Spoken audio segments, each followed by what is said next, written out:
Hi and welcome back to winemastery.co.uk. My name is John Life and this is John Murphy. And we're here to tell you all about wine, hopefully help you find the wine that you will absolutely adore, love even. So, we're on part one and we're looking at naked wines. Yep. And some of the vintners that they deal with. And this one is from Thomas Hordern, who's from Australia. Really nice guy. We had a chat with him at the exhibition recently in Leeds. We did do an interview. I recorded to go on this channel, but unfortunately I buggered up technically. I didn't turn on the sound. Duh. So you get a lot of noise, background noise, but you actually can't hear him talking. So I promise, apologies, Thomas, apologies for taking up your time and not being able to produce a video. But we thought second best thing, poor second, what we'd do is we'd bring one of his bottles back and we'd do a review here. Yes, indeed. So it's a Chardonnay. Went for the Chardonnay, yes, yeah. And I'm not sure the year actually. Are you? No, but I can check. Should we check? Just here. Just here. Oh, the year is 2017. 2017, okay. And it's called the Wily Rooster. Oh, the Wily Rooster. Oh. So let's just, give it a go. Okay.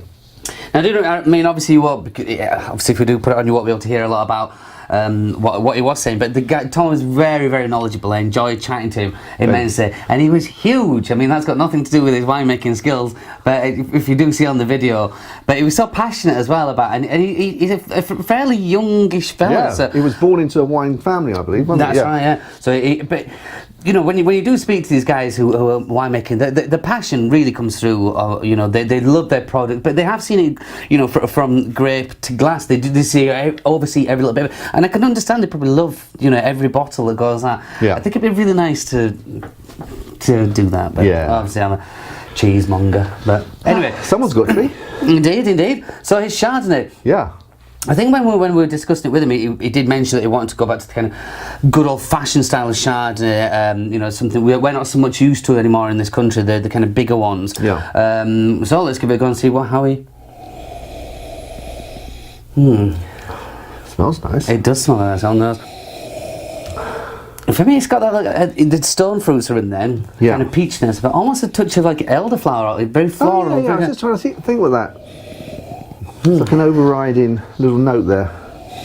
And it smells juicy. It does smell juicy. It's the kind of that's the kind of wine that you smell. It entices you to have a drink. So I'm going to go for it. So am I. I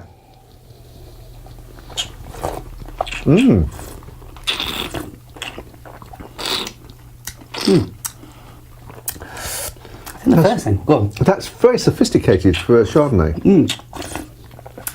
It's first thing that gets me is the mouthfeel.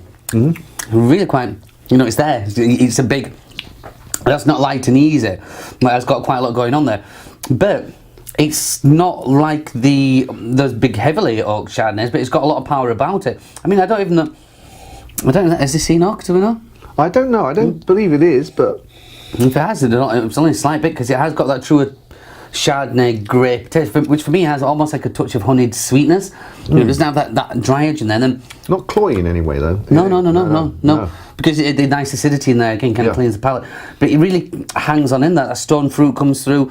This is quite a nice expression of the Chardonnay grape. I can understand why you'd be very proud of it. This is, I guess, something, a bottle of Chardonnay to someone try that believes in the anything but Chardonnay rule. Definitely, yeah. This would definitely show them that Chardonnays are still good. Well, so you can get some cracking Chardonnays. And it's got a weightiness there as well, which appeals to me. I like that because it's got a lot more. It doesn't have that sharp, acidic. Sometimes we've said many times that can get me, but it's still there. But even now while I'm talking, that's still coming through. But you could have a good. That for me sits right in the middle because you could have a good kind of sip of it. You know, you could really go for it. Yeah. But also, if you just want to sip and take it very easy, it's got a lot more to offer. And for a Chardonnay, the length is incredible. But I just said before, it's not cloy where, you know, some of the Chardonnays were spoilt with the heavily oak. This isn't at all. No. I'd be very proud of that. Yeah. Well done, Thomas. Well done, sir. Yeah. Well done. You can drink that, and it is just perfect. Yeah, look, for mine's, look. Yeah, drinks okay. But I mean, today I don't know. Obviously, with the weather we've mentioned, it's so stunning. I could knock through a bottle of that quite easily. Very easily. So well done, Tom. Well done, Thomas. Fantastic job. He's probably back down under now in the in the winter. Well, he said away he was going Midwinter. back because he had a new baby, bless. A new baby. Yeah. Which I hope he that's his all wife going with. well. Yeah. Not too many sleepless nights. Yeah, congratulations. Well, he got out nice and easy, didn't he? I think this baby was three weeks old and he went out wine tasting. The other side of the world. I like his style. But no, cracking beer wine. Cracking one. Well done, Thomas. Okay, well, we'll go on to the next one. Which one do you think next? Ooh. Should we go on for the New Zealand or? I reckon the Pinot Noir, yeah. Pinot Noir Yeah. from New Zealand. Now, this is from the New Zealand Winemaker of the Year. Oh. Yes, and that was Dom, wasn't it? It was Dom. Yes. So Dom Maxwell. Maxwell. Dom Maxwell. That's To correct. think that. Yes. There are two Doms though, so you can forgive us for being confused. Yeah, one's Dominic and one's Dom, isn't it? Yeah. Okay, so we'll look forward to seeing you there, and we'll have a taste of this very special Pinot Noir. Chin chin. Chin chin.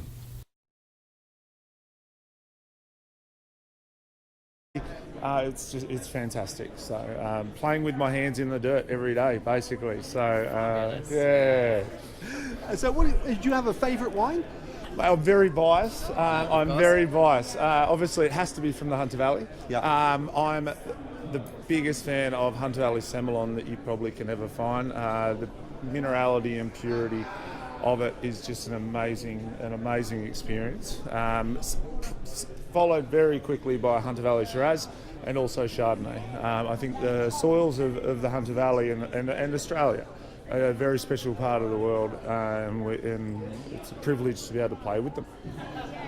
So, and what's in our glass is a 2018 Hunter Valley Single Vineyard Rosé. Okay. Merlot, very elegant, young, subtle, pretty thing. But I'm biased, so I'll let you guys have a look at it. And, Do you talk us through it, sir? Talk us through. Okay, so beautiful lifted nose, especially with strawberry. So it's pretty different. It's not a bleed rosé. So actually, this is harvested underripe. So it's picked at about 11.5 Beaumet. So when it's just coming into that real fresh fruit stage. Okay. So minimal time on skin. So about half an hour, to be perfectly honest with you, and just beautiful crisp acidity, great mouthfeel, very moorish. This time of year, it is a stunning little drop.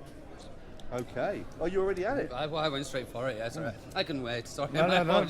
All right. Especially when it's a balmy 24, 25 degrees in Leeds on a Thursday afternoon. I know. We don't often get that, do we? We don't often Even get that, in this air no. conditioning, I'm still sweating. But Yeah, I think it's going to be a touch warm in here with about 600 or 700 people, I think. I think it might be. I think it might be. see them queuing. Yeah, queuing and drooling. As we were. Yeah, of course, absolutely. Yeah.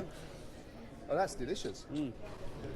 So really, but like I said, really pretty little thing, very floral. Yeah. That acidity just ties it up on the back palate, and cheese platter by itself in the sun, I just think it's where it needs to get to. That is lush, and that couldn't be more perfect for right now.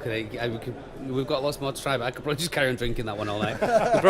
We may come back. No, it's okay. It's okay. It's quite funny. Obviously, at home we're in the winter at the moment, and it's quite cold at -2 to 12. And my wife and I are still drinking rosé because it's an amazing little witchcraft wine, because it tells your brain that it is summer somewhere. Yeah. And it is fantastic little thing. No, this so is lovely. Yeah, it's beautiful. It's got surprising for me. It's surprising amount of length as well. It's, just hanging on in there. It's, For the rosé, because you usually expect it to be quite very light, but that's actually got a lot more about it than I would usually find in an ordinary rosé. So, yeah. it's a very pretty little thing there. Yeah, absolutely, and it might be the fact that it's picked at underripe as well. Like it has no tannin structure. It has none of those characteristics from a bleed rosé. Yeah. So it is really fresh and crisp, and the length of it, because it's more towards made it in the style of a Hunter Valley Semillon. So nice, almost train tracks on your palate for length and everything. I think that acidity and just the lift that fruit gives it is beautiful. I have to agree with that. I have to agree. Just listening to you, you can tell you live it, you breathe it. The passion's there, isn't it? Passion's definitely. That's what we want, isn't it? It's definitely. Yeah, absolutely. It obviously comes through in the wine as well. It does. And what other ones are you actually showing here today? I have a 2017 Wiley Rooster Molly's blend, which is a blend of Hunter Valley Semillon Orange region Sauvignon Blanc, which is a cold climate region in New South Wales, so about 3 hours west of us, so about 800 metres, and a tiny little bit of Hunter Verdelho, just for a little bit of texture. So it's a little bit of a different kind of take on your traditional SSBs. Yep. Just that Verdelho gives it beautiful texture, and it's one of the most flexible wines I think I've ever made in regards to food pairing.